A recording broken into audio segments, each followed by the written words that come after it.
Hey, Carol, I like the title you gave the podcast this week. Thanks. I thought of the title first and then I kind of fit the topics around it. You did a good job.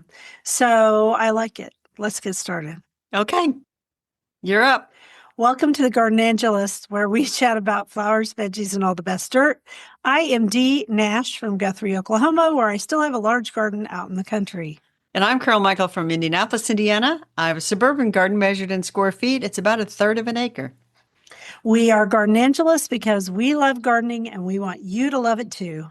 Yes, we do. And we aren't afraid to tell all of our gardening secrets, the good, the bad, and even the ugly. But let's move on to this week's episode. Hello, Dee. Hello, Carol. How is the garden growing? Well, today is Sunday. We've had rain over We an did inch. too. Woo I don't know how woo. much. I don't know how much we got, but we got some rain. Anyway, I wrote the garden update when we were originally going to record on Thursday, and I said that I didn't have time to do much because I spoke on Monday, I spoke on Tuesday. You were busy Pub- this week. I published the Lost Ladies of Garden Writing thing Wednesday morning for Ruth Stout, which is by far the most popular one I've ever written. I posted, Really? yeah, That's don't know. cool I because don't she's know. famous. I Well, and guess. her brother is famous too, so I can see that. I guess. I wrote a Garden Bloggers Bloom Day post on my blog, and then so now that we didn't record until Sunday, I also got my bulb order in Yep. and I moved all my pelargoniums from the back patio to the garage. I don't know if this is going to work, but they're in there under a light. I Uh-huh. cut back some of the vegetable garden, weeded some in the strawberry patch, especially, which is a mess. And then I saw the movie Grow. Have you heard about this one, Dee? I have not. Tell me about it.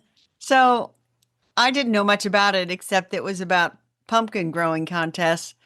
Turns out it's a British family comedy, and you know how quirky those are. Yeah, they're really quirky. It's set in an English village, and they are having a pumpkin growing contest. And this little orphan girl, kind of an orphan girl, she's living with her aunt. She decides she's going to enter to win it. Ooh, how fun. It is, and it's got villains and good people and all kinds of good stuff. And so I thought it was very amusing, as they say. It sounds amusing. It sounds good. How about your garden? So in my garden, I also worked in my kitchen garden and I was cleaning stuff up and pulling out plants. I still have to pull out some tomato plants. I also did some weeding out there, and then I started moving the plants into the greenhouse. And that's always a big thing because I have some big plants. Oh, yeah. And I took some cuttings of some things to give to a friend, my friend who works at the sushi restaurant who grows Uh-huh. succulents. I'm Yeah. taking her some. And I took in all my pelargoniums. I took in most of my begonias, but I still have a few more to take in. And then I've got the big plants, and I'll probably need my son to help me with those because they're pretty big. And that's about it. That isn't much. By the way, in that little Oh, movie, that isn't much. What do you mean that isn't much? I was going to say, well, it is quite a bit. It's a lot. I worked hard. And then on top of that, I had a garden coaching client. So I did that too. Oh, okay. Well, you're okay. You did Am I work coming hard. up? Am I coming up in your estimation of You how you hard are. You are. You are. Oh, good to know. Let's play favorites before I get myself into dig a deeper hole, as they say. So my favorite this week are the monarch butterflies. They've been here for a solid 3 weeks. Wow.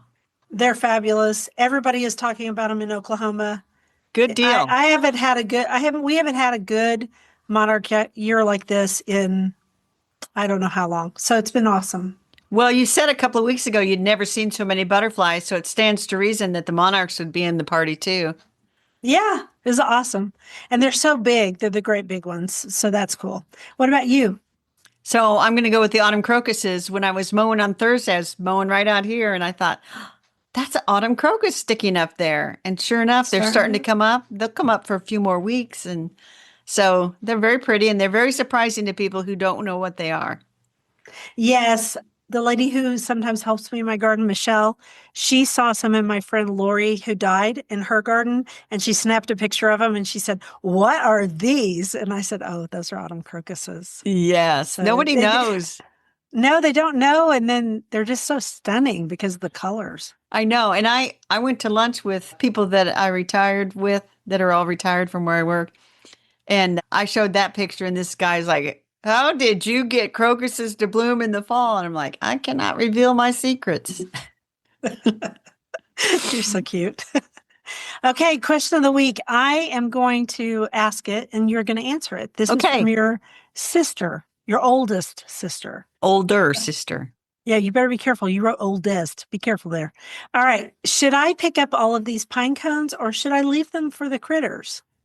So, and there were quite a few on the ground. They're mostly from a neighbor's tree. And I said, go ahead and clean them up. I don't know what eats pine cones.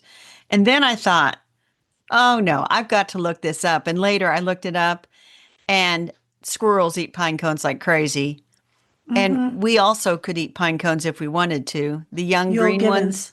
ones. Yes, Yule Gibbons. Ever eat a pine tree? Many parts are edible. Only people of a certain age know that. Yeah, because yeah.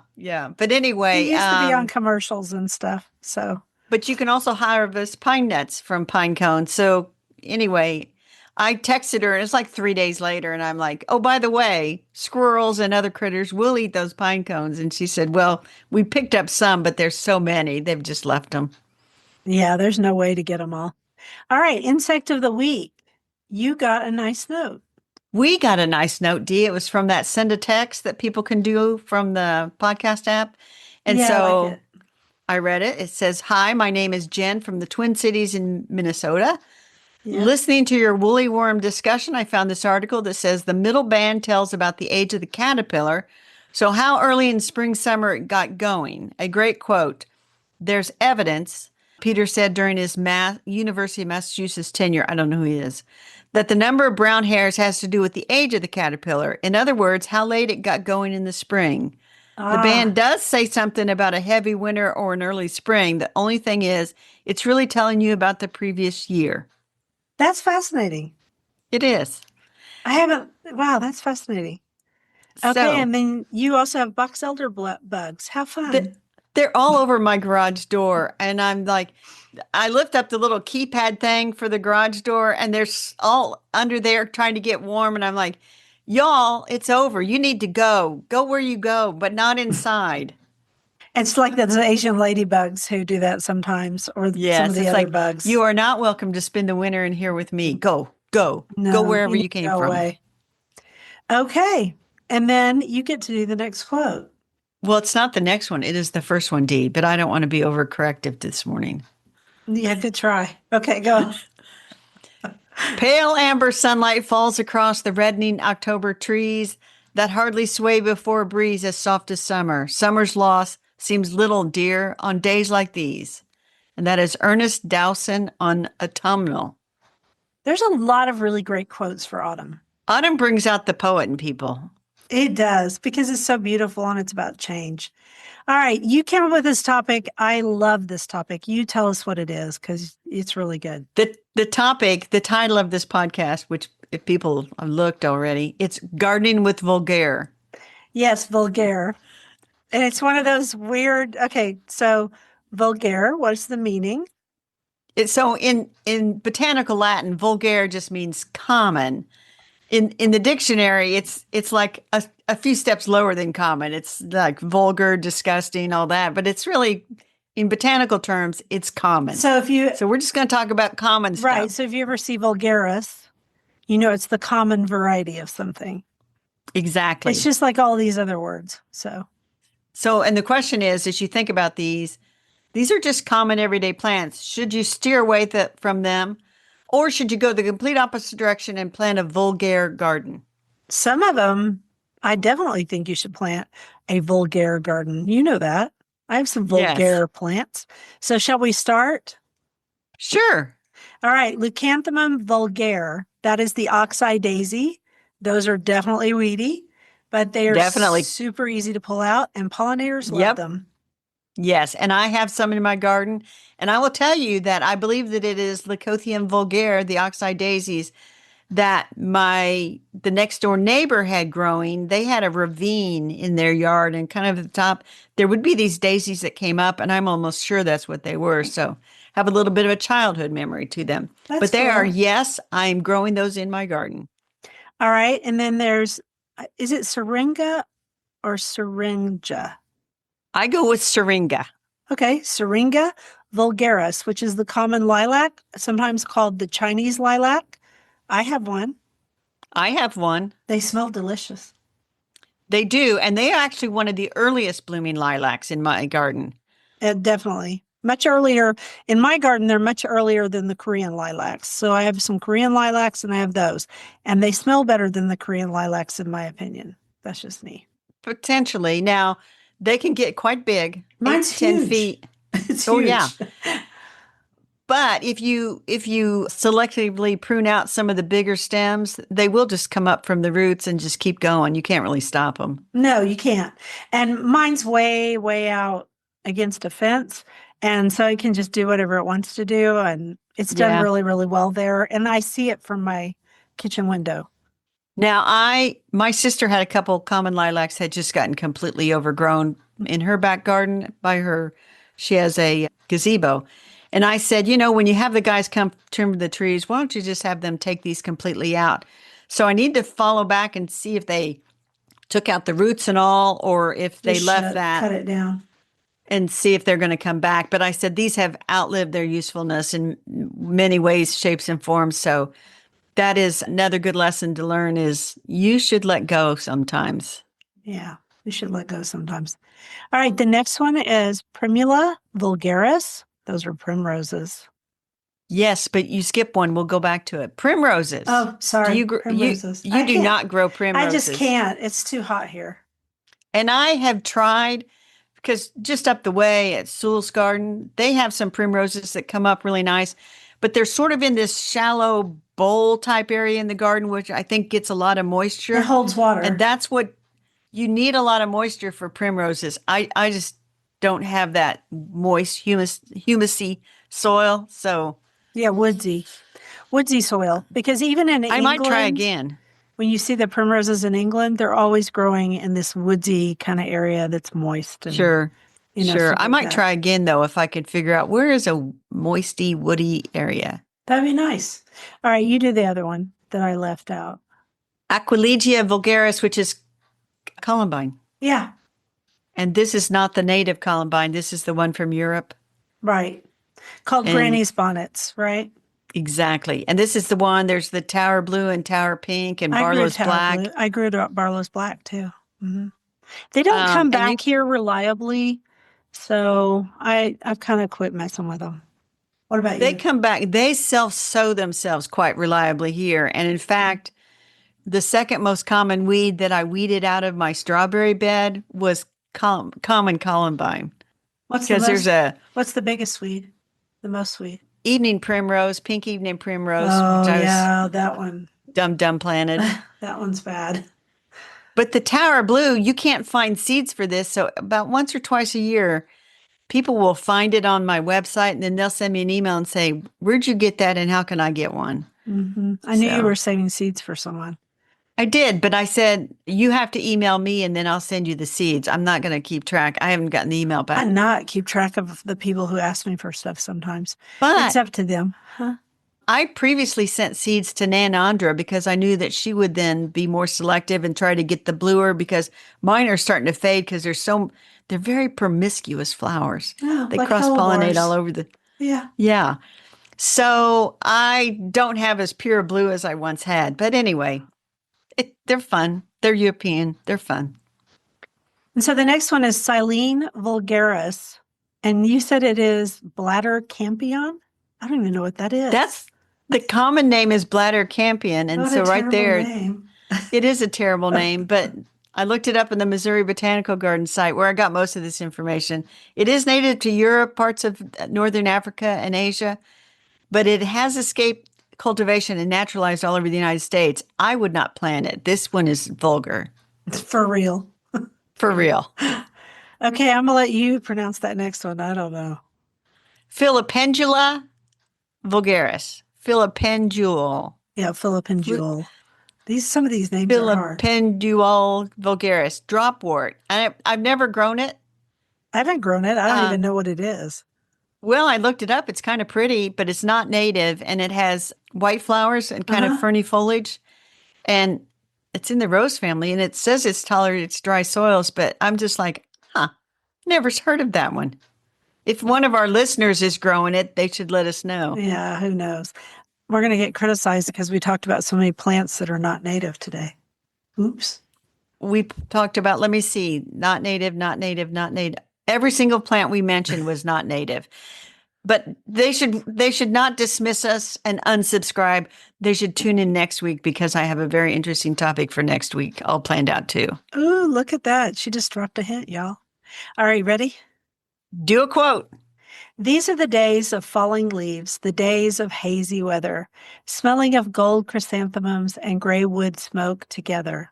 These are the nights of nearby star, the nights of closer moons, when the windy darkness echoes to crickets' farewell tunes. That's by Elizabeth Ellen Long, and it's part of Autumn Song. You sent me that on Instagram and said we should use that quote. Isn't it pretty? So I went to copy it, and I realized we hadn't put in a quote for the vegetable topic. And so I thought, well, that'll be a nice surprise for Dee. It is nice. I like it. And Elizabeth Ellen Long wrote so many poems about gardening and stuff that I made her a lost lady of garden writing way back. Go, Elizabeth. Go, Elizabeth Ellen from California. That's all I remember. So vegetables, growing with Vulgare in the vegetable garden. And you come with several herbs because, yes, almost all of them, well, a lot of them start out with Vulgare. And I think it's because a lot of them started out growing in monks' gardens, and they just kind of use the same deal. So oregano, there's good old oregano. Oregano.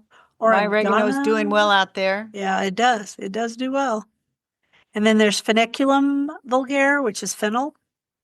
And Thymus vulgare, which is clementine. And I have 12 different thymes out there. They're not all vulgare. So you're going to have mixing times because they are also promiscuous. I can hardly wait. It'll be fun. So we don't have much more to say about those because we've talked about those ad infinitum, I think. But I'm excited to talk about the next one because it's kind of a naughty one. Tanacetum vulgare. That would be tansy, and you're not supposed to grow it. Oh, yeah. You go to the Missouri Botanical website for tansy, and in big, bold, red letters at the top, it says, "Do not plant Midwest noxious weed." Yeah, it's really bad. There used to be this lime green tansy that I used to grow that I can't remember the name of, and it was really pretty, but regular tansy, no. It's a rabid self-sower. Little tiny seeds. Yeah, I had it once when I first moved here and before I became a smart gardener. Smart big thing, anyway. It's like my garlic chives. When I figured out what it was, I got rid of it right away. But every once in a while, something will come up and I'm thinking, are you tansy? You're out of here. Tansy. You can definitely tell what it looks like because of the leaf shape.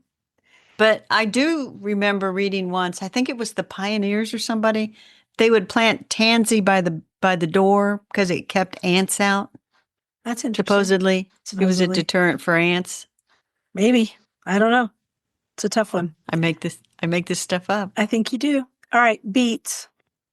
Beta vulgaris. I like beets. What is new in the beet world, Carol? So I looked to see what was new in the beet world, and that sent me down a rabbit hole of beet history. But I will say that there is a 2015 All-America selection called Avalanche, which is a white beet. Mm-hmm. Weird. And then the whole history of beets, I will put a link to the Smithsonian site. But yeah, they've been cultivated since 2000 BC, so they've been in cultivation for 4,000 years. Yes, and you also listed that the most popular variety is Detroit Dark Red from 1892. I've grown Detroit Red many times. Everybody has. It's a good one. It's delicious. But it was really not until World War II, I think, that they started growing beets for the sugar content. Because they had to have a sugar substitute. Right. And so now I forget what percentage of the sugar is coming from beets in the world today. It's There's a lot of it. Over 50%. Uh-huh. Now, don't yawn, Dee. I saw that. Sorry, I didn't mean to. That's going to be on the video. I'm sorry. I'm bad. Do you have the book in hand? I do have the book in hand. Ready? One, I got to two. do a quote. Okay, hurry. If you have a garden and a library, you have everything you need. Cicero. Ready? 1, 2, 3. Boop. So this little book it would be a great little gift book. And it is called Love Letter to a Garden, and it's by Debbie Millman with recipes by Roxanne Gay. And TimberPress sent it to us as a review, and I have enjoyed it. I think it would be just a fun book to put into a basket of tools to give to a gardener just to enjoy. So go ahead. We should open up a page so they can see this is what it looks like inside. This is not heavy duty reading. No, it's truly a love letter to her garden. And I think it covers 1 year, and she just kept track of things. I love this one of the hands. Uh-huh. I think that's beautiful. And it says, no matter the result, there was nothing like the feeling of my hands in the soil. That's true. That is true. It's kind of an ode, like, the sweetness of the fresh strawberries. Yes. It's just beautiful. So thank you so much for TimberPress to send it to us, because it's very pretty.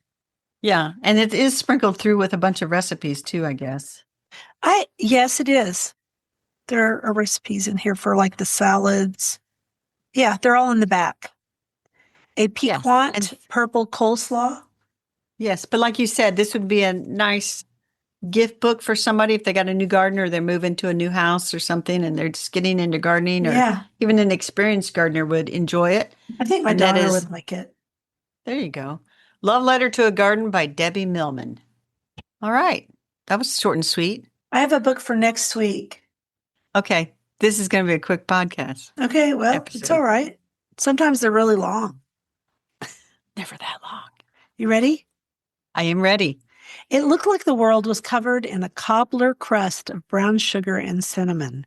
Sarah Addison Allen, First Frost. And the dirt is plants really do scream out loud. Oh, We just never heard it until now. That's horrible. This article is from March of 2023, and it's on a website called Science Alert. Yeah. But they did all these studies to figure out how plants interact with other insects and animals and all these things that use sound for communication. They were wondered if plants use sound for communication. And they do. Uh-huh. Mm-hmm. Yeah. So they recorded tomato and tobacco plants under a lot of conditions. And first they recorded a plant that was not stressed to get a baseline. I don't know how you know it's not stressed, but just it's got good soil, good water, it's happy. So then they recorded while they were like low on water, and then when they had their stems cut. Yeah. In some kind of a soundproof acoustic chamber. Have you been in a soundproof acoustic chamber? I have, yeah. I have not. But they make like a popping or clicking noise that we could never hear because it's outside of our hearing range. Uh-huh. And then they try to figure out how that interacts with the environment and everything. So it's just kind of an interesting article. And I don't want to give people nightmares that every time you go in with your pruners and clip that the plant is like screaming, making noises and stuff, or when it's dehydrated, it's screaming, water me. Sorry. What? Is that not a good impression of a plant? No, it's awesome. That's why I think it's funny. It's awesome. Anyway, that's our dirt screaming plants. It is October, so it's very appropriate. It is. It is. All right. I'm going to do a quote. Autumn leaves don't fall, they fly. They take their time and wander on this, their only chance to soar. Delia Owens, Where the Crawdad Sings. Did you read that book? Oh my gosh, yeah, I did. I saw the movie too, but the book is way better. I did not see the movie, but I did enjoy reading that book. A lot of twisty-turny things. Oh, yeah. She had good twists in that book. The turn, and then right at the very end, she's like landed that twist. plane. Yeah. Oh, my gosh. Yes. She took like 10 years to write that book, I heard. I can see why, because it was really a complicated little tale. So, our rabbit holes. I don't really have one. So I'll tell you I've about a been couple of busy. mine too. You've What always did- got them. I mean, I can tell you what my rabbit hole's about, but you will roll your eyes, and I'm not going to tell you. So there. Okay, I Keep don't going. care then. Keep going. It's not about So I gardening. did. Well, Ruth Stout was a bit of a rabbit hole, but I kind of talked about that last week. She was nuts. But every time you mention her, people are like, I couldn't have gotten my garden going if I didn't know about Ruth Stout and her method of mulching things. And I'm Really? like, but you didn't really follow her technique because her garden was a mess. It had to have been. It was. She just left things everywhere. I remember the Oh, book. They didn't read the book. All right. And no, then no. you started reading.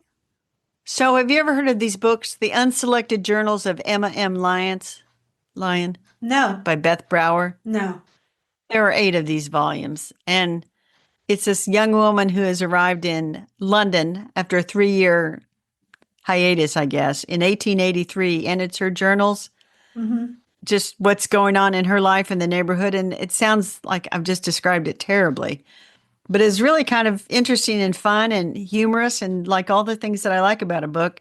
Epistolary, so it's day by day. And Is she real? Or is it a book, no, a novel? no, it's Okay. all fiction. No, it's fiction.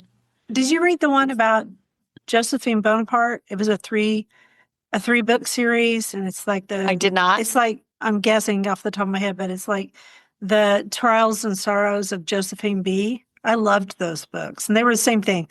It was about Josephine Bonaparte, and you start when she's 15 and go on. So there's my rabbit hole. So Emma's about, I guess she's around 20 or whatever, but she says, I've arrived in London without incident. There are a few triumphs in my recent life, but I count this as one.